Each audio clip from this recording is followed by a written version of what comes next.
o livro do Apocalipse ele não pode ser lido com medo, né? Não pode ser lido com pavor. Como eu falei na semana passada, muitas pessoas têm medo até de abrir esse livro diante das coisas que estão escritas, porque não conseguem entender, porque não tem uma compreensão correta daquilo que a palavra de Deus nos fala a respeito do próprio Jesus. Então, esse livro é praticamente uma revelação da pessoa de Jesus Cristo e também da sua obra, né? De quem Ele é verdadeiramente. Nos evangelhos nós temos o conhecimento, né, da pessoa de Jesus Cristo. Os evangelhos apresentam Jesus sendo um homem, né, um Deus que se tornou carne, né, sendo homem também, 100% homem, 100% Deus, operou milagres, fez maravilhas. Nós temos a imagem de um homem, claro, depois o Cristo ressurreto após a sua morte. A palavra de Deus nos mostra isso.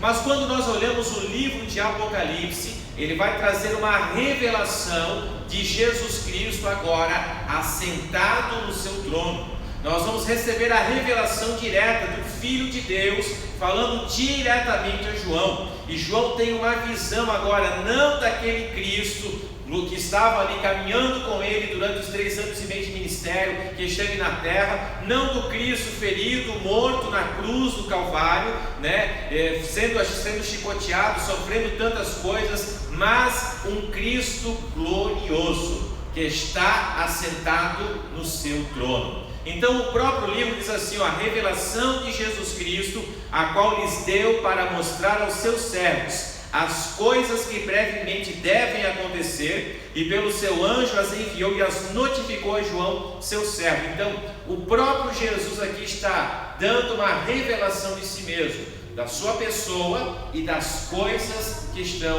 acontecendo, ou que estariam acontecendo brevemente. Vamos nos ater aqui ao versículo 4, irmãos.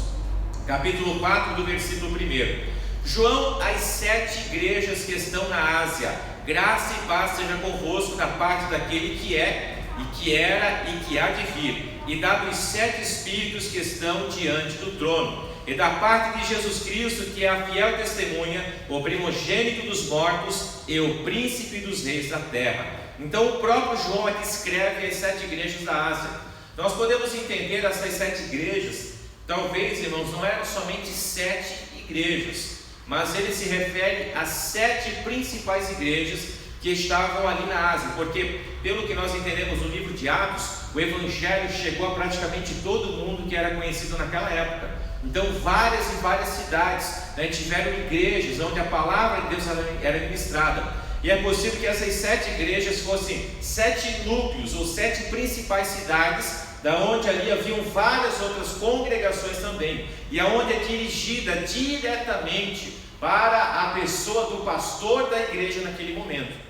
Então ela deveria ser lida, essa carta tinha que ser lida em todas as igrejas, para que todos tivessem conhecimento das coisas que iriam acontecer. Hoje nós temos a facilidade, né, das redes sociais, dos meios de comunicação, que é tudo muito rápido, mas naquela época era uma carta. Se escrevia uma carta e enviava essa carta, tinha que ser feito algumas cópias até para ser lida, né, oralmente diante da congregação. Funcionava dessa forma. Então veja só, ele diz: graça e paz seja convosco da parte de quem? Daquele que é, ou seja, Jesus Cristo, que era antes da fundação do mundo. Ele já está se referindo a Jesus aqui como Deus, que era e que há de vir. Ele já mostra, ele já nos dá um direcionamento para o que iria acontecer. Aquele que era, né, antes da fundação do mundo, aquele que é na verdade, que está vivo ainda hoje, e aquele que há de vir buscar a sua igreja. Essa esperança nós temos. Jesus virá buscar a sua igreja. Essa também é a revelação do Apocalipse, a volta de Jesus para buscar os seus. Amém? Então ele fala assim, versículo 5, é melhor ainda no versículo 4: aquele que é e que há de vir, e dá dos 7 Espíritos que estão diante do seu trono. Você vai ver muito na Bíblia número 7, você vai ver bastante aqui, nós estudando o Apocalipse número 7. Para o mundo, o número 7 é o número do azar, é o número de tantas outras coisas, mas para Deus o número 7 é o número da perfeição. Quando você lê 7, e você já pode trazer na sua mente algo que está completo. O número 7 fala dos 7 Espíritos de Deus, vai falar dos 7 castiçais, vai falar das 7 estrelas, né? São referências à pessoa de Deus, né? A sua totalidade e ao seu poder também. Agora veja no versículo 5: da parte de Jesus Cristo, que é a fiel testemunha, o primogênito dos mortos e o príncipe dos reis da terra. Por que ele se refere aqui dizendo o primogênito dos mortos? Porque foi o primeiro que ressuscitou. Amém. Ok? Claro, Jesus ressuscitou alguns mortos. Nós temos ali referência no Antigo Testamento da ressurreição de mortos também, mas esses mortos ressuscitaram e morreram novamente. Jesus ressuscitou e continua vivo eternamente. Amém. Ele foi o primeiro. O primogênito fala do primeiro, ou seja, ele foi o primeiro que ressuscitou. Quem é que vai ressuscitar para viver eternamente? Aqueles que foram salvos por Ele, a sua igreja, os seus servos. Amém? Outros irão ressuscitar para se apresentar diante de Deus e receber a condenação. A igreja, os nossos irmãos que morreram em Cristo, eles ressuscitarão, não para a condenação, mas para entrar no descanso eterno, na eternidade com Deus no céu. Esta é a nossa esperança. Amém? Então veja só: o primogênito dos mortos e o príncipe dos reis da terra, aquele que nos ama e em seu sangue nos lavou dos nossos pecados. Fala do amor de Deus, né? Da graça maravilhosa de Jesus Cristo. Então não é um livro de terror, de espanto, é um livro de esperança. Nos leva a pensar que um dia nós estaremos diante do Senhor também. Outra, nos fez reis sacerdotes para Deus e seu Pai, a Ele glória e poder para todo o sempre. Jesus eleva aqui através da palavra, escrita aqui pelo próprio João, e coloca nós como o quê? Como reis e como sacerdotes. Está se referindo à sua igreja, ou seja, Deus nos coloca num lugar elevado, num lugar celestial. Versículo 7: eis que vem com as nuvens. Aqui já está declarando o que vai acontecer. Eis que vem com as nuvens e todo olho o verá, até os mesmos que o transpassaram, e todas as tribos da terra se lamentarão sobre ele. Sim, amém. Essa vinda do versículo 7, possivelmente ele está falando exatamente de quando Jesus virá na sua terceira vinda. A primeira vinda nós entendemos como o seu nascimento, a sua vida terrena. Segunda vinda de Jesus, o arrebatamento da igreja. As nações não vão ver, todo olho não verá, só quem é salvo vai ouvir o chamado e vai se encontrar com ele nos ares. Ele não virá, não vai colocar os seus pés sobre a terra. Mas na terceira vinda, todo olho o verá. E nós olhando hoje para os meios de comunicação, que é em tempo real, você acha que é difícil isso? Está mais possível do que a gente imaginava 20 anos atrás. Mas como é que todo olho vai ver? Como é que uma câmera vai transmitir para o mundo inteiro? Hoje, basta uma live, né? Basta um smartphone para transmitir em rede mundial. Todo olho o verá. Quando ele voltar, depois dos 7 anos, a gente vai entrar no assunto mais para frente aí. Quando ele voltar para governar, então ele vai estabelecer completamente o seu reino. O seu reino começou já a ser estabelecido, né? Quando ele começa então a pregar a palavra, dizendo: é chegado o reino de Deus. A igreja entra, é chamada para entrar, para ser participante desse reino. Nós estamos dando continuidade, e ele vai estabelecer o seu reinado então, quando vir completamente, onde todos o verão, para governar a terra. Amém? Vamos lá. A Bíblia diz: eu sou o alfa e o ômega. São as duas, a primeira letra do alfabeto grego, alfa, ômega, a última letra, ou seja, o início ou o princípio e o fim. Diz o Senhor que é e que era e que há de vir, o Todo-Poderoso. Agora eu quero que você preste atenção no versículo 9. Eu, João, que também sou vosso irmão e companheiro na aflição no reino e na paciência de Jesus Cristo, estava na ilha chamada Patmos, por causa da palavra de Deus e pelo testemunho de Jesus Cristo. Ele estava então prisioneiro, preso na ilha de Patmos.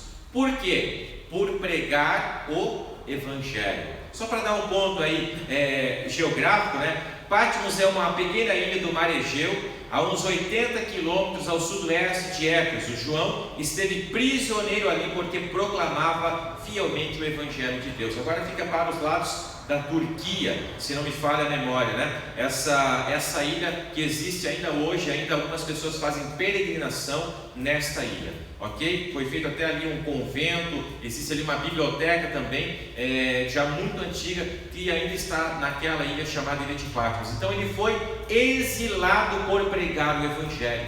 E nesse exílio, melhor dizendo, Jesus então se manifesta e dá a João a revelação do Apocalipse.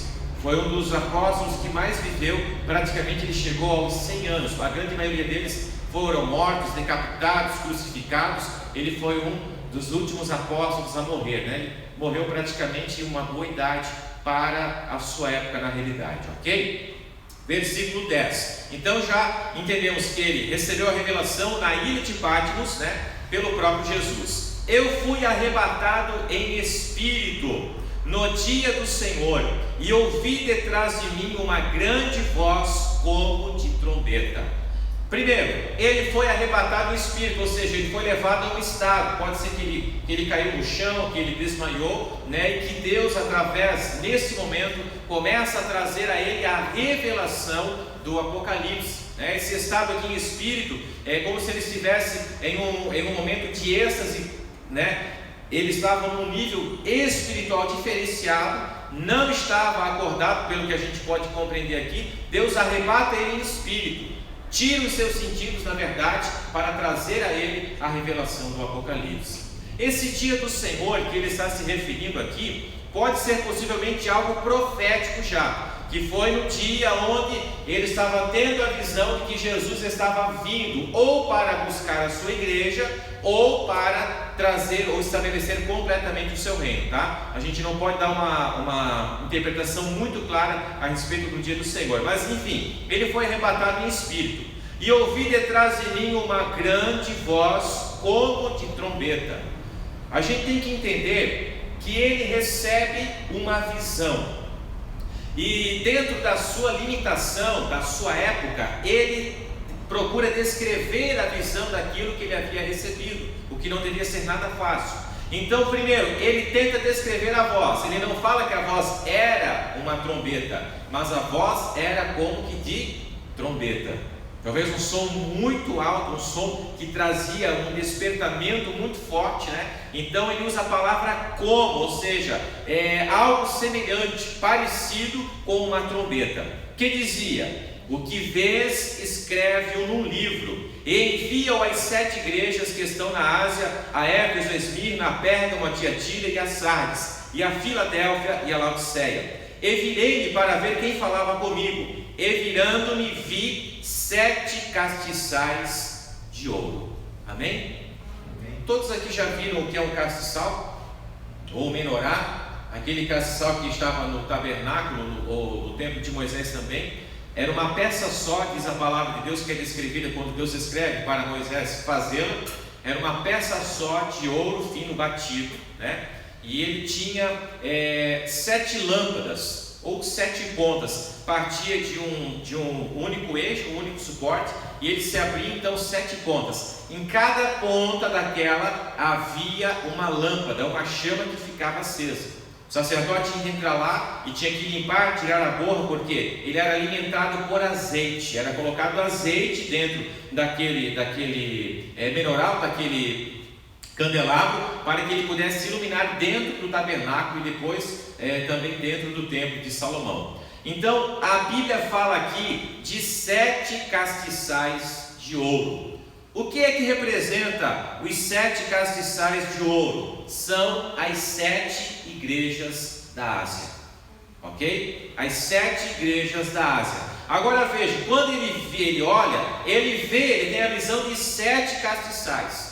E ele fala que no meio dos 7 castiçais, um semelhante ao Filho do Homem. Quem era esse?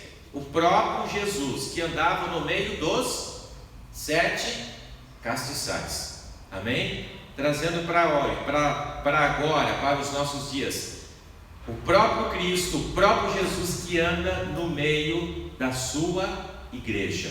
ok? Ele está no meio da igreja. Olha a palavra meio, né? Está fazendo o que? Está centralizando. A Bíblia diz que ele estava no meio, ou seja, nós precisamos sempre em nossa vida, e quando pregarmos o Evangelho, trazer a centralidade para a pessoa de Cristo. Ele está no meio, ou seja, tudo é a partir dele, a partir da sua palavra que está no meio, ok? No meio dos 7 castiçais, um semelhante ao Filho do Homem, vestido até os pés de uma veste comprida e cingido pelo peito com um cinto de ouro.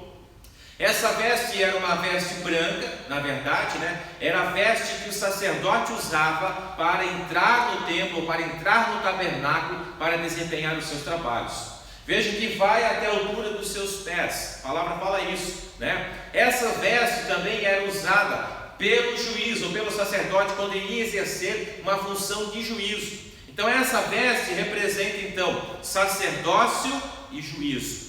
Aquele que intercede como sacerdote, mas aquele que vai julgar também como juiz, ok? Hoje, Jesus é o nosso sumo sacerdote, intercede diante de Deus por nós, mas um dia ele julgará todos os povos, julgará as nações, julgará os ímpios, ok? Então ele se apresenta como sacerdote e como juiz. A Bíblia fala que ele tinha então, né, a sua veste comprida e cingido pelo peito com um cinto de ouro. Por que o cinto não estava na cintura, não estava na altura dos rins? Por que estava no peito? Porque dependendo da função do sacerdote, esse cinto, se ele ficasse na cintura, ia atrapalhar as suas funções. Então trazia no peito, tá? E esse cingido pelo peito com um cinto de ouro, está falando do que? Da justiça de Cristo. O ouro aqui, né, representado por esse cinto, está falando da justiça de Cristo.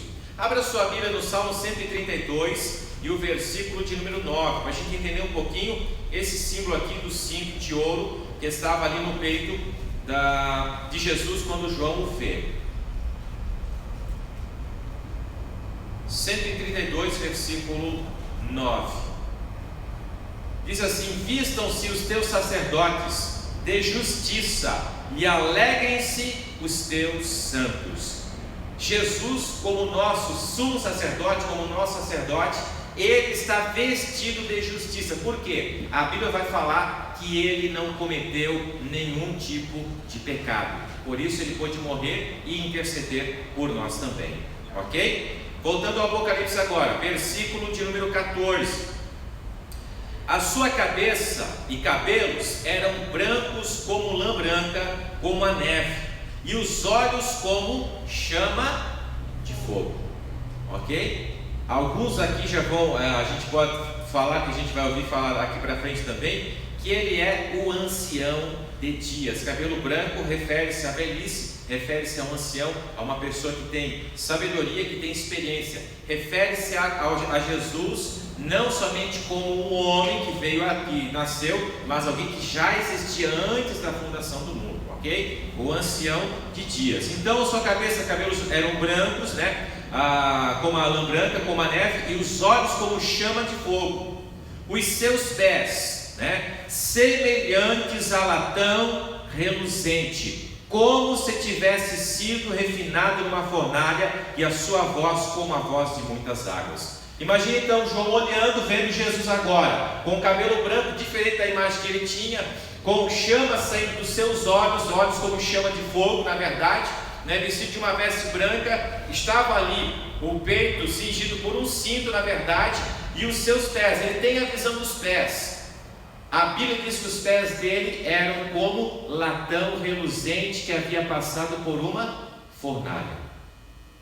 Essa visão dos pés, né, que estão à mostra, pode estar referindo-se para que aparecesse exatamente as chagas de Cristo, que ele identificasse como sendo os pés de Jesus, mas ele vê nos pés uma visão como de algo que estava reduzido como um latão, que passou pela fornalha. Essa fornalha pode estar se referindo aqui ao sofrimento de Cristo enquanto ele estava vivo ainda, ok? Então, o Apocalipse é isso. Existem vários símbolos, né, a qual nós vamos estar aqui estudando, trazendo a descrição dentro do possível, é claro, né, irmãos? Mas essa referência que ele faz aqui, a respeito do latão reluzente que passou por uma fornalha, pode estar se referindo sobre o sofrimento de Cristo que ele passou enquanto estava em vida.